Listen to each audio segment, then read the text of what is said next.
Assalamu alaikum everyone. Welcome to my YouTube channel MediBill Pro. I hope you guys will be fine, doing great and enjoying a good lives. Okay, so today we are going to start our next lectures. In this lecture, we are going to discuss all about medical billing versus dental billing.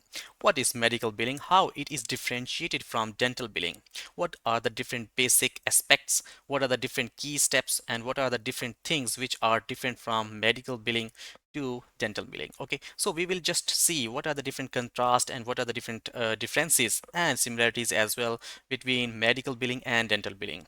Okay, so if you want to learn medical billing, then you guys can subscribe my YouTube channel. So I have uploaded more than 50 lectures. These are the basic ones. You can learn medical billing from this one. Okay, I have already uploaded different lectures on jobs, remote jobs, office-based jobs, and work from home jobs as well. Okay, so without wasting time, I guess we need to start our lecture. So let's see what are the basic differences between medical billing and dental billing. Okay, so as you guys can see that medical and dental billing are essential processes within the healthcare industry that involves submitting and managing claims to insurance companies to secure payment for healthcare services rendered. Yes, the basic purpose of these medical billings is going to be the reimbursement of the services which were rendered by a provider. Okay जब भी कोई provider किसी भी patient को कोई services provide करता है rather ये है कि वो मेडिकल प्रोवाइडर है या डेंटल प्रोवाइडर है सो बेसिक काम क्या होता है कि हाँ भी उन्होंने क्लेम्स बनाने हैं ठीक है on behalf of that medical provider so these claims are going to be submitted to different insurances उन इंश्योरेंस को जब क्लेम्स सेंड किए जाते हैं तो उसके बाद उनकी रीइंबर्समेंट्स रिसीव की जाती हैं okay so medical billing pertains to a various health services including hospital stays, surgeries, outpatient visits, and preventive cares. It involves using ICD-10. Now it's ICD-11, International Classification of Diseases. Okay, codes for diagnosis and CPD, current procedural terminologies, codes for procedures. Okay, if a doctor is going to diagnose that this patient is having this kind of a disease, then this disease is going to be coded into ICD, and what kind of a procedures were done, those procedures are going to be coded into the CPD. Okay, so these are the basic kind of a things in medical billing. So let's see what is in medical dental billing. Okay, so in contrast, dental billing is focused on dental care. Okay, so care services such as cleaning, exams, fillings, extractions, and orthodontics, primarily using CDT code for procedures. Okay, so we are using over here CDT codes for procedures. Okay, so both types of billing require verifying patient's insurance eligibility. Okay, so we need to verify if is the patient is active with insurance or not. Okay, so accurately coding the services provided, submitting claims, and follow up on them to ensure payments. Despite these similarities, they differ in the specifics of coding systems, coverage types, the reimbursements models. Both processes are crucial for the financial health of medical and dental practices, ensuring that the providers are compensated for their services while helping patients manage their healthcare expenses through insurances. Okay, so basic, you can say that the goal is going to be get the reimbursement for the services which were provided by a provider to any kind of a patient. Okay जब भी कोई provider है वो किसी भी patient को या तो यह है कि मेडिकल सर्विसेज प्रोवाइड करे या डेंटल सर्विस प्रोवाइड करे सो बेसिक जो उसका गोल है वो ये है कि हाँ भी जो सर्विसेज प्रोवाइड की गई हैं उन पेशेंट्स को सो उनकी इंश्योरेंस कंपनी से उनकी रीइंबर्समेंट्स रिसीव की जाए सो कौन रिसीव करते हैं में हेल्प आउट करते हैं वो मेडिकल बिलिंग कंपनीज होती हैं so they are going to send and making the claims okay so they make the claims and send the claims electronically or via mail or via fax so there are different kind of ways and means through which you guys can send faxes okay so मतलब ये है कि वो फिर इन तरीकों से ये है कि क्लेम्स इंश्योरेंस को सेंड किए जाते हैं इंश्योरेंस को जब क्लेम्स सेंड किए जाते हैं फिर उसके बाद ये है कि वो क्लेम्स प्रोसेस होते हैं उनकी पेमेंट्स रिसीव की जाती हैं सो बेसिक जो मकसद होता है मेडिकल बिलिंग का वो यही होता है ओके सो अब हम इनके डिफरेंसेस के ऊपर देखते हैं कि what are the key differences okay between medical billing and dental billing okay so the first one is going to be the coding system ठीक है इसके जो कोडिंग सिस्टम के अंदर हम मीन्स ये की चीज़ें होती हैं ठीक है तो वो काफ़ी डिफरेंसेस होती हैं सो लेट्स सी मेडिकल बिलिंग के अंदर बेसिकली देखते हैं uses ICD international classification of diseases then 10th review and clinical modification for diagnosis coding and CPD current procedural terminology codes for procedures में जो डिजीजेज हैं ठीक है कोई भी डॉक्टर अगर कहता है कि हाँ भी इस पेशेंट को ये डिजीज़ है तो उस डिजीज़ को जब हम क्लेम के अंदर शिफ्ट करते हैं तो उसको आईसीडी के अंदर मीन्स ये कि रिप्रेजेंट किया जाता है ओके। सो और कोई भी प्रोसीजर किया जाता है, कोई भी सर्जरी की जाती है, कोई भी ट्रीटमेंट जो प्रोवाइडर की तरफ से होता है, तो उसको हम सीपीटी के अंदर मीन्स ये है कि डिनोट करते हैं। ओके। सो उसको जो कोड किया जाता है वो सीपीटी के अंदर किया जाता है। अब ये हो गया मेडिकल बिलिंग के अंदर। सो let's see what is the difference in dental billing. So dental billing के अंदर primary uses CDT, current dental terminology. ठीक है। उसके अंदर सीपीटी करंट प्रोसीजरल टर्मिनोलॉजी, इसके अंदर है CDT current dental terminology. Codes for procedures ICD-10 codes may be used for diagnosis but are less common in dental billing. Okay. So इस तरीके से ICD को भी यूज़ किया जाता है बट ये लेस कॉमन होते हैं, मोस्टली यहाँ पर CDT ही यूज़ किए जाते हैं। Okay. So this was the basic difference between the codings. अब कोडिंग के अंदर क्या डिफरेंस आ गया कि हाँ भाई मेडिकल बिलिंग के अंदर ICD और CPT यूज़ किए जाते हैं, उसके अंदर CDT यूज़ किए जाते हैं। Okay. So types of coverages. अब नेक्स्ट इज क्या डिफरेंस है कि हाँ भी टाइप्स ऑफ कवरेज जो होती हैं उसके अंदर मेडिकल बिलिंग के अंदर डिफरेंट होती है और जो डेंटल बिलिंग होती है उसके अंदर डिफरेंट होती है। सो लेट्स सी कि हाँ भी इसके अंदर कैसे डिफरेंट होती है। Medical billing covers a wide range of health services including hospital stage, इसके अंदर आ जाते हैं सर्जरीज, आ जाती हैं प्रिवेंटिव केयर्स, आ जाते हैं and treatments for various conditions. Means काफ़ी सारी जो वेरियस कंडीशंस होती हैं, किसी को कैंसर है, किसी भी किस्म की मींस ये कि मेडिकल कोई बीमारी है तो उसके लिए यहाँ पर हॉस्पिटल स्टेज भी होते हैं, प्रिवेंटिव केयर्स भी होती हैं। सो इस तरह की सर्विसेज प्रोवाइड की जाती हैं। इसके अंदर कवरेज जो है तो वो बहुत ज़्यादा होती हैं। और डेंटल बिलिंग के अंदर टिपिकली कवर्स रूटीन क्लीनिंग्स, मतलब ये है कि क्लीनिंग की जाती है, एग्जाम्स किए जाते हैं, X-rays, fillings, extractions and orthodontics. coverage for major procedures like crowns, bridges and implants may vary significantly. So इस तरह की जो मीन्स ये है कि ये just related to teeth and teeth kind of diseases के मतलब ये है कि एक कंप्राइज हो जाती है, इसकी जो कुछ लिमिटेशंस हैं। बट मेडिकल जो बिलिंग होती है उसके अंदर ये है कि जो सर्विसेज होती हैं वो बहुत ब्रॉड होती हैं, बहुत मीन्स ये है कि वसी होती हैं। ओके। सो डेंटल के अंदर सिर्फ ये है कि टीथ और टीथ से रिलेटेड जितनी भी डिजीजेस हो सकती हैं, जितने प्रोसीजर्स हो सकते हैं, जिसके अंदर एग्जाम्स, फिलिंग्स, क्लीनिंग्स, इस तरह के एक्सट्रैक्शंस और इस तरह की जो चीज़ें होती है वो आ जाती हैं। Okay. So the first one vas deferens between the coding system, coding में क्या क्या चीज़ें डिफरेंस होती हैं। नेक्स्ट इज कवरेज, क्या भी कवरेजेस मींस ये किस तरह की डिफरेंस हो सकती हैं। So let's see what are the next differences. Okay, so the third one is going to be the insurance plans. Okay, so medical billing often involves comprehensive health insurance plans which include various coverage levels for inpatient, outpatient and preventive cares. ठीक है। Medical billing के अंदर काफ़ी ज़्यादा means ये है कि insurance के प्लान्स होते हैं। ठीक है। उनकी काफ़ी ज़्यादा कवरेजेस भी होते हैं कि हाँ भी ये बेनिफिट्स इस तरह के बेनिफिट्स उसके अंदर इंक्लूडेड होते हैं, जिसके अंदर inpatient, outpatient, preventive cares आ जाती हैं। बट जनरली डेंटल बिलिंग के अंदर involves stand-alone dental insurance plans are riders to medical insurance plans. Dental plans usually have annual maximums and may not cover extensive dental work as comprehensively as medical insurance covers health issues.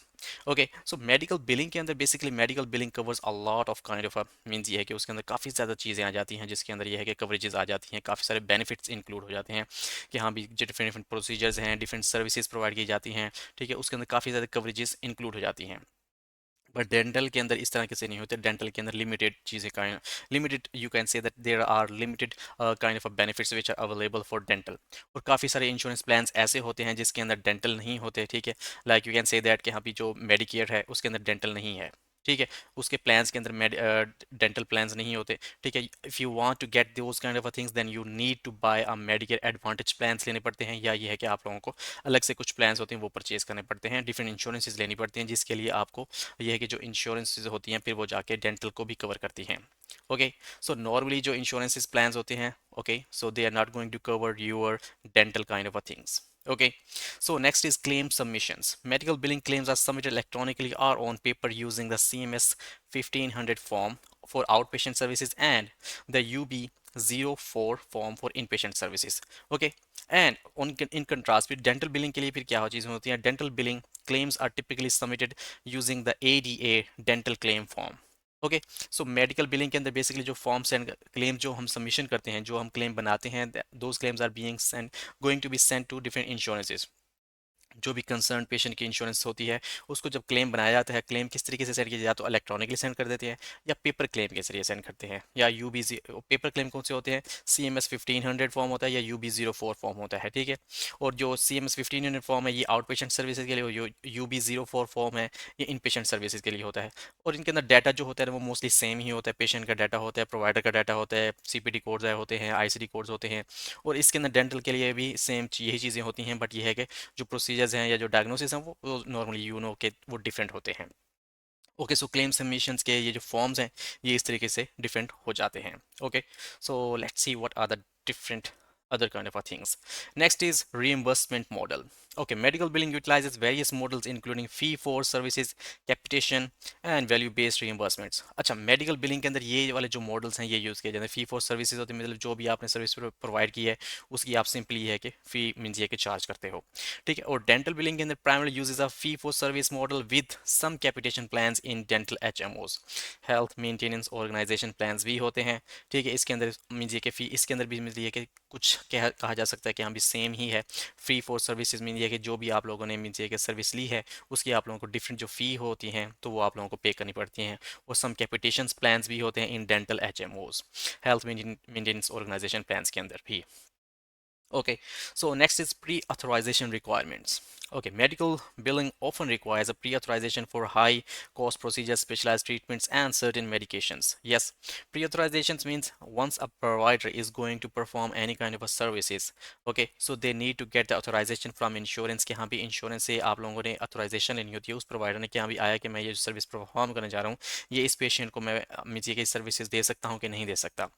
Okay, सो इसके लिए prior authorisation जो होती हैं वो हमें लेनी पड़ती हैं before the services. Okay, some retro authorizations भी होती हैं, लाइक ये कि अगर कोई सर्विस परफॉर्म ऑलरेडी कर दी गई है, ठीक है, उसके अंदर ये है कि मेडिकल नेसेसिटी थी, उसके बाद ये कि फिर दोबारा भी आप उसके ऊपर अप्लाई कर सकते हो।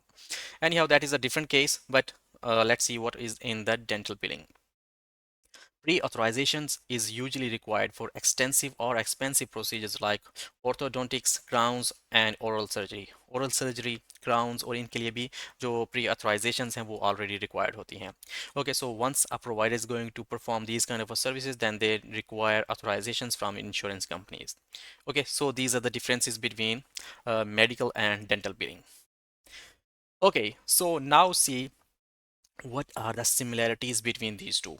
ठीक है, ये तो अब हमने देखे कि हाँ भी कोडिंग सिस्टम में डिफरेंसेस है, कवरेजेस में डिफरेंसेस है, रिम्बर्समेंट मॉडल में डिफरेंसेस है, ठीक है, इंश्योरेंस कवरेजेस में डिफरेंसेस हैं, ठीक है। अब हम देखते हैं कि इन दोनों के अंदर सिमिलरिटीज़ क्या क्या होती हैं मेडिकल और डेंटल बिलिंग में। So first one is insurance verification. Yes, both dental and medical billing require verification of the patients insurance coverage, benefits and eligibility before services are provided. Okay, so once a service is provided, you guys need to verify उससे पहले, okay, before a service is provided, you guys need to verify the patient is active with that kind of insurance or not. So if the patient is active, okay, then the provider is going to perform those kind of services.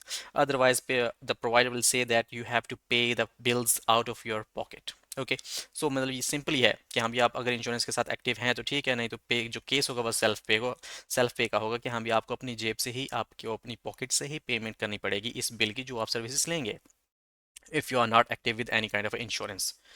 Okay, next is patient responsibility.